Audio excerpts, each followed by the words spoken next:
on the losing effort. Hey, Mr. Davis. Hey, what's going on? Oh, we're gonna get Yeah, started? let me tell the young ladies to come on in. Okay, sounds I'm good. talking about, that's a lot of work. It's good to see y'all again. So, y'all remember anything I talked about when I was here last time? Oh, it was 2 weeks ago. Good, it was 2 weeks ago. Yeah. Okay. You weren't here? I know, I'm not feeling good. No, you don't, you good with it, so am I. Come on, there's no need to lie. No need to lie. What it is. So when I was here last time, I talked a little bit about credit, right? Yes, no, maybe. Yes. I knew some of you were here because I recognized some of you asked really good questions. So today our topic is going to be, I'm going to be on this side here. Today our topic is going to be about debt. So I've got about 40, 45 minutes I'm going to spend with y'all to talk about debt. Now I can talk about what I want to for the next 40 or 45 minutes. That's going to be hit or miss. There you go. That's going to be hit or miss if I address the topics that you all want to talk about. So if we're talking about debt, similar like we did on credit, if this is going to be a valuable Friday for you, right? We inside, it's beautiful out there, I understand. But if this is going to be a valuable Friday and a valuable time for y'all, what do you all want to learn and get out of this next 40 minutes? How to get out of it? How to get out? Okay. There you go. Will that work? How to get out? Yeah. All right. It's a hole, right? Hey, I look at the big board I have it drawn. Come on, we're going to have some fun. So how to get out? What does that mean? And how not to go back? Well, I have previous college debt Sure. that I was paying on it, but since I lost my job, year and a half ago, so Sure. it's just been kind of there, and so just trying to, I guess, what's the best way when I start back working, to start back paying on it and all that stuff. Sure. Keep talking, people. How to avoid the tricks of a collection agency. Boy, tricks of collection agencies. I need to get more things from my office. What do you mean? Like, I had disputed something off my credit, something that happened when I was younger, so I just something on my name, but because they had took it off, but they called me, because they called me again, it started the process all over again, because I got back in contact with them. Okay, So the sure. process started all over again, so they put it back on my credit report. Okay. So trying, how do you avoid things like that? Okay. Excellent. Yeah, we can definitely talk about it. Here, you've got one. Not. I just like blow up the collection agency and just erase all of it. Blow up the collection agency? Is that what you said? I'm not going to talk about how to make explosives here. I mean, that's chemistry class, right? You got to take chemistry, and there's a good reason to do that. Let me see if I have that for you. I thought about it. Just erase it. I just can't remember. I do not think I have one. Damn, there ain't no damn body bust through the window talking about chairs. Okay, so we've talked about student loans, kind of when you start back, what does it look like to get out? Somebody mentioned, avoid the tricks of the collection agencies, right? What they do, how they do it, right? I'm also going to call, and would it be safe for me to go say the process of debt? So process of old debt. So, yeah, we can look at process of old debt. What else? How about the cycle of debt? Cycle of debt, tell me what you mean. Like, say if you have insurmountable credit card debt, and then you take out a loan to pay off a credit card debt, now you have another debt to pay off a debt. Okay, cool. Yeah, we can go for that. What else? Should have taken that loan. What's the actual definition of debt? Because I know, like, what he was saying, like, some people, I know they buy stuff and they're always in debt, but they never actually technically have debt because they still have good credit because they're always paying on. So, like, I just want to know what's the actual... Still on. No, because, like, okay, like, so some people, they can buy a car, right? And basically, you technically go in debt when you buy that car, but it still shows that they still have good credit technically. Yeah, but Right. you're still in debt. Yeah. Cool. Yeah, we'll look at that. Or they probably paying on that car.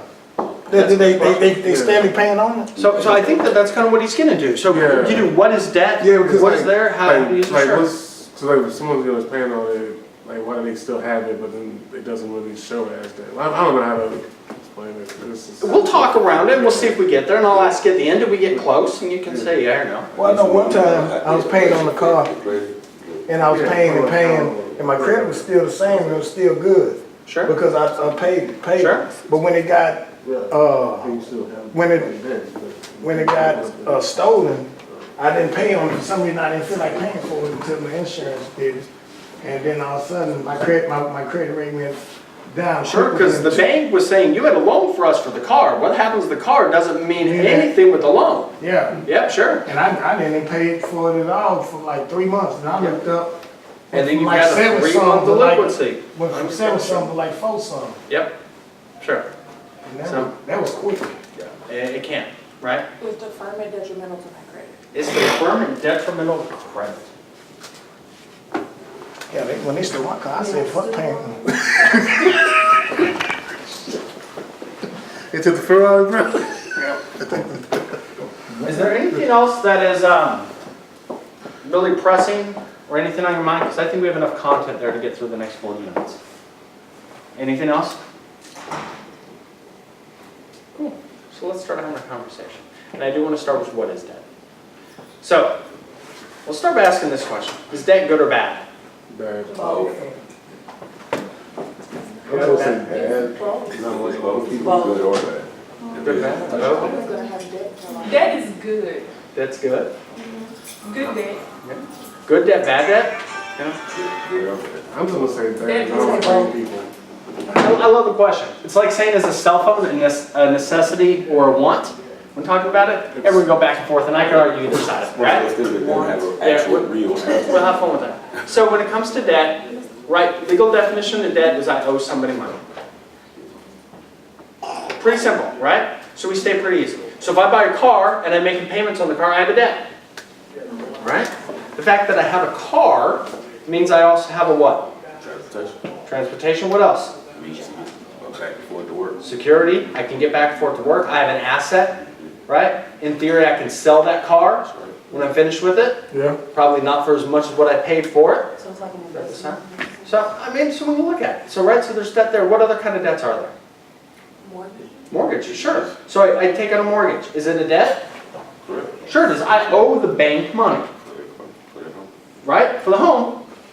But I utilized it and I leveraged their money, right, to be able to acquire an asset. Because I'm doing that, what do I owe? So if I borrow $100,000 on a mortgage, am I just going to pay back $100,000? The interest, right? So I'm paying interest on that amount of money that I borrow to be able to access that capital to purchase the asset. So it goes back to the question, good or bad. For that, there's nothing wrong with that. Right? We get away, and I mentioned this last time I was here, we get away from using the terms of good or bad, and we get away from the should we not do it. Right? Do you have to take out debt to buy a house? No. Take out a loan? Not really. No. If you have $175,000 in cash, you can walk up and you can buy a home for $175,000 if you have the capital. Right? Yeah. Fewer and fewer people have $175,000, right? Home prices are going up. We see. If you go back and you go to a lot of other countries around the world, a lot of people don't have mortgage debt. It's very much an American and Western civilization type thing, right? So when you look at it, so that's, kind of what is debt? Is it good or bad? Look, It's both. right? When debt, you don't like making those payments every month, do you? Right? No. But if I have a credit card, is credit card debt good or bad? That's kind of bad. It's kind of bad. So my son needs medicine, and I don't have the money in cash, and I use a credit card to buy the medicine for him. Is that good or bad? That's good. Yeah, you like that, right? Yeah. Right? You can turn it around and you can look at it kind of however you want to. Right? What's important to know when we come to debt is how we're using it, and if we're using it that's advantageous to us, if we're using it or not. I've never met anybody that says, I'm going to borrow a whole lot of money I know I cannot pay back, and then I'm going to go tell the bank to go do whatever themselves, and I'm just going to walk away. Never done it, right? People usually rack up a lot of debt, for some reasons, right? I'm in school full-time, not working. I'm taking out student loans, I'm using credit cards, and I'm paying bills. If you think about it, is $100,000 in student loan debt a lot of debt? Yeah. It's a big number. Is it easy to get $100,000 in student loan debt? Yes. It's easy, right? If you think, if you're a full-time student and not working, right? And let's say school, how much is school per year? Y'all don't know pay because capital ID is real word, right? But say schools, It's like 25,000. right? I mean, it depends, but if you think about it, say school alone would save $10,000 a year, right? Well, that means over 2-4 years, we're racking up just in our school cost $20,000 to $40,000. But then if we're also trying to live and take out student loans so we can go to school full time, and if we're taking out $15,000 a year, that's not a lot of money to live on. We can do it and we can make it work, right? But it's not a significant amount of money. So when you're looking at it, debt's easy to accumulate. And as we're looking forward, we're going to that good or bad. And again, it's what are you doing with it and how's it working, right? So to answer some of these questions that I have, I do want to jump into student loans real quick. We're going to then talk about the cycle of debt. And with that there, the process of old debt. And I think that that's going to work on some of those here. So to jump into student loans, because we've looked at it there. The one thing that I can tell you about student loans and any other type of debt that you may have is if you want to be active with it, call people and let them know, communicate with them, right? When you start back, you're going to have your student loan debt from beforehand, right? It's not going to go away, right? I wish I could tell you the magic trick to make it just disappear. Do not quite know that.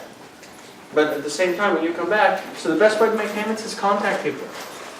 Right? How many people know of the different ways that you can pay back student loans? You raised your hand before you knew the end of the question. I just like the payback, but I just do it. Call them directly? How does that work? As far as, like, how did I do it? No, but when you contact them, are they hostile on the other side? No. No. Do they want to work with They you? were, yeah. And they were willing to take like what I could afford at the time. So basically, as long as they get something, they're happy. Because what do they want? Money. They want the money. Same thing you would if you were on their side. And they want to work with you, especially in student loan things. The one mistake I see a lot of people doing is burying their head thinking that it's just going to disappear. It's the easy thing to do. It's the simple thing to do. And what ends up happening? Just keep getting stuff in the bill. Draw interest, right? The amount gets higher.